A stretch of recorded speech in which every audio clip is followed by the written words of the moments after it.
The invitation to Mom's 60th birthday party arrived on cream-colored cardstock with gold embossed lettering. An elegant evening, it proclaimed in flowing script, followed by the venue address, the Metropolitan Club downtown, one of the city's most exclusive private dining establishments. At the bottom in smaller text, black tie requested. I stared at the invitation for a long moment, debating whether to attend. It had been 8 months since I'd seen my family, 8 months since the last awkward dinner where my stepmother Victoria had made pointed comments about my alternative lifestyle choices, and my half-brother David had openly questioned why I never seemed to contribute financially to family events. The truth was complicated. After Dad remarried 5 years ago, I'd gradually been pushed to the margins of family gatherings. Victoria had 3 children from her previous marriage, and they'd seamlessly integrated into Dad's world of country clubs and charity galas. I, on the other hand, had always been the odd one out, too quiet, too unconventional, too focused on work instead of social climbing. What they didn't know was that my work had been extraordinarily successful. I ran Mitchell Consulting, a boutique firm specializing in crisis management for Fortune 500 companies. What had started as a small consultancy 5 years ago had grown into a $200 million operation with offices in 12 cities. My client list read like a who's who of corporate America, and my fees reflected the value I provided, typically $50,000 per week for executive-level consulting. But I'd learned to keep my success quiet around family. The few times I'd mentioned business wins, Victoria had found ways to minimize them or redirect attention to her children's achievements. When I'd bought my first Porsche 3 years ago, she'd made snide comments about showing off, and suggested I was compensating for something. When I'd moved into my penthouse apartment, she'd wondered aloud how I could afford it on a consultant's salary. So I'd stopped sharing. I dressed down for family events, drove my older Honda instead of the Porsche, and let them assume whatever they wanted about my financial situation. It was easier than dealing with Victoria's passive-aggressive jealousy and Dad's uncomfortable silence when she attacked me. The irony was that while Victoria worked part-time at a boutique and lived entirely off Dad's income, she somehow positioned herself as the authority on financial responsibility and appropriate behavior. Her children, David, 28, who worked in marketing, Jessica, 26, who was perpetually between jobs, and Michael, 24, who was still in graduate school, all lived subsidized lives funded by Dad's law firm profits, yet they looked down on me for working too much and not prioritizing family relationships. I almost declined the birthday invitation. But something about the formal nature of it, the venue choice, made me curious. Mom's birthday parties were usually casual affairs at Dad and Victoria's house. The Metropolitan Club was a statement. This was meant to be a significant social event. I decided to attend, but on my own terms. The Metropolitan Club's valet parking was full when I arrived in my Honda Civic, the same car I'd been driving to family events for 3 years. The young attendant looked slightly puzzled. Most guests arrived in significantly more expensive vehicles, but professionally directed me to street parking 2 blocks away. I walked to the club in my simple black dress and modest heels, carrying a small gift bag with the pearl necklace I'd chosen for Mom. As I approached the entrance, I could see through the windows that the private dining room was already full of guests, Dad's colleagues, Victoria's friends, and family members I recognized from previous gatherings. The hostess directed me to the Morrison party, and I slipped quietly into the elegant dining room. Crystal chandeliers cast warm light over round tables draped in white linens, and servers in crisp uniforms moved smoothly between guests carrying champagne flutes. I spotted my family immediately. Dad was holding court at the head table, looking distinguished in his tuxedo. Victoria sat beside him in a stunning emerald gown that probably cost more than most people's monthly rent, accepting compliments and air kisses from arriving guests. Mom sat to Dad's other side, beaming in a silver dress, clearly enjoying being the center of attention. David, Jessica, and Michael circulated among the guests, all of them looking perfectly at home in this world of wealth and social positioning. They'd grown up in it, after all. Private schools, European vacations, debutante balls, and charity fundraisers were their natural habitat. I approached the head table to greet the birthday girl. "Happy birthday, Mom," I said, leaning down to kiss her cheek and placing the gift bag beside her plate. "Oh, sweetheart." She hugged me warmly. "I'm so glad you came. You look lovely. Thank you for inviting me." Victoria appeared at my elbow almost immediately, her smile perfectly calibrated, warm enough to appear welcoming, cool enough to establish hierarchy. "Isabella darling, you made it," she said, air-kissing me in the way that never actually made contact. "How wonderful." Before I could respond, she continued, "I've arranged for you to sit with the service staff in the kitchen. You understand," she smiled conspiratorially, "it's about appearances. This is such an important evening for your mother, and we want everything to be perfect." I felt the words hit me like a physical blow. The kitchen. With the service staff. What? "Well, you know how these things work," Victoria said, her voice honey-sweet but her eyes cold. "The main dining room is for family and close friends. The kitchen will be much more comfortable for you. Less formal, more relaxed. You'll love it." I looked around the room, taking in the other guests. I recognized several faces: Dad's law partners, Victoria's book club friends, country club acquaintances. People who were family friends certainly, but not family. "Victoria," I said quietly, "I am family." "Of course you are, sweetie. But you understand the social dynamics here. This isn't like our casual family dinners. This is a sophisticated event with very important people." Dad was deep in conversation with a colleague and hadn't noticed the exchange. Mom was opening gifts and hadn't heard Victoria's suggestion.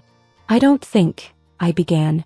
"Isabella," Victoria interrupted, her voice taking on a sharper edge while maintaining its pleasant tone, "I've put a tremendous amount of work into making this evening perfect for your mother. I really need you to be understanding here."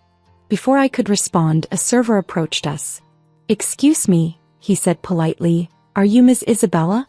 Mrs. Morrison asked me to show you to your dining arrangement." I looked at Victoria, who nodded encouragingly. "Go ahead, darling. You'll be much more comfortable." In a daze, I followed the server through the main dining room, past tables of elegantly dressed guests, past the bar where David was regaling a group with some story, past the windows overlooking the city lights. The kitchen was bustling with activity. Chefs prepped elegant plates while servers hurried in and out with trays. In one corner, a small table had been set up with basic place settings, clearly where the kitchen staff took their breaks. "Mrs. Morrison thought you might prefer to dine here," the server explained, clearly uncomfortable with the arrangement. Less formal atmosphere. I sat down at the small table, feeling completely surreal. Around me, the kitchen staff went about their work, occasionally glancing at me with confused expressions. They couldn't understand why a guest was eating in the kitchen any more than I could. A different server brought me a plate of food, the same elegant salmon dish being served in the main dining room, but presented on plain white china instead of the club's gold-rimmed plates. "Excuse me," said one of the sous chefs during a brief lull in activity, "are you staff or?" "I'm the birthday woman's daughter," I said quietly. His eyebrows rose, but he was too professional to comment further. I ate my dinner in silence, listening to the muffled sounds of conversation and laughter from the main dining room. Occasionally, servers would return to the kitchen with reports of toasts being made, speeches being given, and general celebration. I was missing my own mother's birthday party while sitting 20 feet away from it. About halfway through dinner, my phone buzzed with a text from my assistant, Marcus. "Ms. Mitchell, the Blackstone Group has agreed to your terms.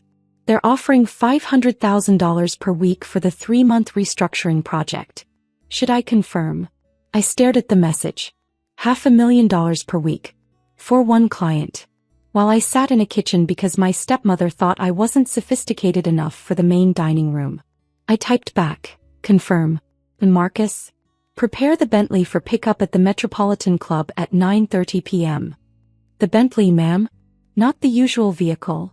The Bentley." I finished my dinner and sat quietly for a few more minutes, processing what had just happened. This wasn't about seating arrangements or social etiquette. This was about power and humiliation. Victoria had deliberately orchestrated this to put me in my place, to remind me that despite being Dad's daughter and Mom's stepdaughter, I would always be an outsider in their world. What she didn't realize was that I had my own world. A world where my opinion was valued, where my expertise commanded premium fees, where Fortune 500 CEOs flew across the country to seek my advice. At 9:25, I stood up and smoothed my simple black dress. The kitchen staff had been kind, occasionally checking if I needed anything, but I could see the pity in their eyes. They'd witnessed something inappropriate and they knew it. Thank you all for your hospitality, I said to the room in general. You've been very professional and kind. I walked back through the kitchen doors into the main dining room. The party was in full swing now. Guests had moved from their tables and were mingling, champagne flutes in hand, animated conversations filling the elegant space. I made my way to Mom, who was surrounded by well-wishers admiring her gifts. Mom, I said, touching her arm gently, I need to head out soon. Thank you for a lovely evening. Oh, but darling, we haven't even had cake yet, she protested. I know, but I have an early morning meeting. Victoria appeared beside us as if summoned. Leaving so soon? But you barely got to experience the party atmosphere. I experienced enough, I said quietly. Well, I hope the kitchen arrangements were comfortable for you, she continued, her voice carrying just enough volume for nearby guests to overhear. I thought it would be more your style. Several people turned to look at us, confusion evident on their faces. The kitchen? Asked Mrs. Patterson, one of Mom's longtime friends. What do you mean? Before Victoria could respond, my phone chimed with a text from Marcus. The Bentley is arriving now, ma'am. Through the large windows facing the street, I could see a sleek black Rolls-Royce Phantom pulling up to the club's entrance. The valet staff immediately sprang into action, recognizing the vehicle's significance. That's my ride, I said simply. Victoria followed my gaze to the window, her expression shifting from smug satisfaction to confusion. The Rolls-Royce came to a stop directly in front of the main entrance. Marcus, my driver, emerged from the vehicle in a perfectly tailored chauffeur's uniform and moved to open the rear passenger door, waiting. Conversations in the dining room began to fade as guests noticed the impressive vehicle through the windows. Is that? Dad said, appearing beside us and staring out at the street. A Rolls-Royce Phantom, David confirmed, his voice carrying a note of awe. That's like a $500,000 car. More than that, said one of Dad's law partners, joining the growing crowd at the windows. That's the latest model. Probably closer to $600,000. Victoria's face had gone pale. Isabella, whose car is that? Mine, I said simply. The entire room had gone quiet now, all attention focused on the conversation and the magnificent vehicle idling outside. Yours. Victoria's voice was barely a whisper. Marcus has been my driver for 2 years, I explained to the room at large. I usually have him pick me up in something more modest for family events, but tonight seemed like an appropriate occasion for the Phantom. Mrs. Patterson was staring at me with newfound interest. Your driver? Isabella, what is it you do for work? I run Mitchell Consulting, I said. We handle crisis management and restructuring for Fortune 500 companies. Mitchell Consulting? Dad's law partner spoke up. Holy shit, excuse me ladies, I know that firm. You handled the Meridian Industries crisis last year. That was brilliant work. Thank you. Wait, he continued, his voice rising with excitement. You're the Mitchell Consulting? The firm that charges, Jesus, what is it, $50,000 a week?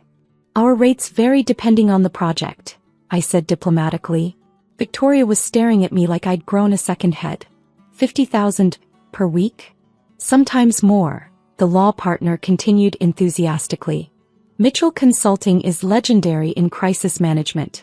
They only take the biggest cases, the most high-profile disasters. Isabella, I had no idea you were. He trailed off, finally reading the room and realizing he'd stumbled into family drama. Well, I said into the silence, I should go. Marcus doesn't like to keep the car idling too long. I kissed Mom on the cheek. Happy birthday, Mom. I hope you have a wonderful rest of your evening. As I walked toward the exit, I could hear whispered conversations erupting behind me. Did you know? No idea. In the kitchen? That's embarrassing. 50,000 a week? I paused at the door and turned back to the room. Victoria was standing frozen beside Dad, her face a mask of shock and humiliation. The same guests who had been admiring her party planning skills were now looking at her with expressions ranging from confusion to disapproval. Oh, and Victoria, I called across the room, my voice carrying clearly in the sudden quiet. Thank you for the dinner arrangement. It was very illuminating. I walked out into the cool evening air, where Marcus was waiting beside the open car door. Good evening, Ms. Mitchell, he said professionally. I trust your evening was satisfactory. Educational, I replied, settling into the Phantom's luxurious rear seat. As we pulled away from the club, I could see faces pressed against the windows, watching us leave. My phone was already buzzing with texts, but I ignored them for now. "Home, ma'am?" Marcus asked. "Yes, please." "And Marcus? Tomorrow I want you to research charity events in the city. I think it's time I became more active in the social scene." "Certainly, ma'am." "Any particular focus?" "Education initiatives. Organizations that help people from modest backgrounds access opportunities they might not otherwise have." As the Rolls-Royce glided through the city streets, I thought about the evening's events. For 5 years I'd allowed Victoria to marginalize me, to make me feel like an outsider in my own family. I'd accommodated her jealousy and insecurity, dressed down my success, and accepted treatment that I would never tolerate in any other context. Tonight that ended. My phone was ringing now, Dad's number. I let it go to voicemail. Then Victoria's number. Also voicemail. Then David, Jessica, and even Mom. I'd listen to the messages later. Tonight I just wanted to go home to my penthouse, pour a glass of wine and plan my next moves. Because if Victoria wanted to play social games, I was ready to show her what real power looked like. The next morning I woke up to 17 missed calls and dozens of text messages. I scrolled through them over coffee. "Dad, Isabella, we need to talk immediately." "Victoria, there's been a terrible misunderstanding." "Mom, sweetheart, please call me back." "David, why didn't you tell us about your business?" "Jessica, OMG, the photos from last night are all over Instagram." "Photos?" I opened Instagram and searched for the Metropolitan Club. Sure enough, several guests had posted pictures from the party, and the most popular image was a shot of the Rolls-Royce Phantom taken from inside the club with the caption, "When your ride arrives at the Met Club #luxury #goals." The comments were entertaining. "Whose car is that?" "Someone at the Morrison party." "Isabella Mitchell from Mitchell Consulting." "Wait, the Mitchell Consulting? The crisis management firm." She was eating in the kitchen at her own mother's birthday party. Why was she in the kitchen? Family drama apparently. That's so messed up. I smiled and put down my phone. Sometimes social media had its uses. Around 10 a.m. my assistant called. "Ms. Mitchell, I have about 15 interview requests this morning. Apparently there's some kind of social media story about you and a birthday party. Decline all interviews, but send a statement if needed. Ms. Mitchell values family privacy and won't be commenting on personal matters. Also, I have 3 new client inquiries, all Fortune 100 companies. They specifically requested you after seeing the social media coverage." I laughed. Crisis management consultant arrives in Rolls-Royce becomes a marketing tool? Apparently, it demonstrates a certain level of success that these companies find reassuring. An hour later Dad called again. This time I answered. "Isabella, we need to discuss what happened last night." "What would you like to discuss?" "You embarrassed Victoria in front of our friends." "Did I? How so?" "You know how. Making a scene about the seating arrangements, showing off with that car." "Dad, Victoria seated me in the kitchen with the service staff. At Mom's birthday party. Because it was about appearances." Silence on the other end. "I had no idea she did that," he said finally. "Where did you think I was during dinner? Did you notice I wasn't at any of the tables?" More silence. "Isabella, Victoria is very upset. She says she was trying to make sure you were comfortable, that she thought you might prefer a quieter environment." "Dad, stop. We both know that's not what happened. She's my wife. I need to support her. And I'm your daughter. But apparently, that comes second to supporting someone who deliberately humiliated me in front of 50 people. It wasn't, she didn't mean. Dad, I love you. But I'm done pretending that Victoria's behavior is acceptable just to keep the peace.